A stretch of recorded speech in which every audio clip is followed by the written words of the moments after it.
तर मग आज होती हळद आणि आम्ही सर्वजणी छानपैकी हळदीसाठी जमलो होतो.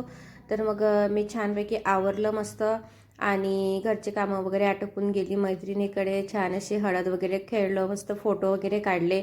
आता तुम्हाला फोटोमध्ये दिसतच असेल, व्हिडिओमध्ये दिसतच असेल फोटो. आणि हळद वगैरे झाल्यानंतर मस्तपैकी छान आम्ही डान्स वगैरे केले. खूप मस्त मज्जा मस्ती केली, खूप एन्जॉय केलं. आणि हळद म्हटलं तर सर्वांच्याच आवडीचा विषय आहे.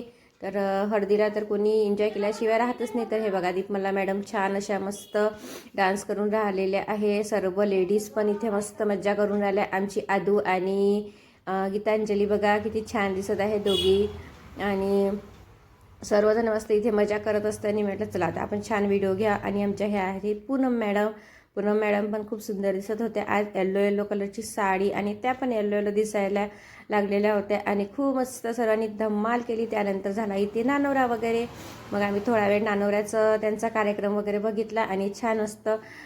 तर बघा हे आहेत नवरदेव मधात बसलेले. तर यांचा आता नानोरा वगैरे इकडे सुरू होता. मग म्हटलं चला आता वेळ आहे, आपल्याला घरी जायचं होतं. मग आम्ही छान जेवण वगैरे केलं. जेवणात पण खूप मस्त पदार्थ होते आणि जेवण पण खूप छान बनलं होतं. मस्त स्वयंपाक झाला होता. चला तर मग आता हा माझा आजचा व्हिडिओ मी इथेच संपवते. तुम्हाला कसा वाटला माझा मिनी ब्लॉग मला नक्की कमेंटमध्ये सांगा आणि आवडल्यास लाईक करा, शेअर करा आणि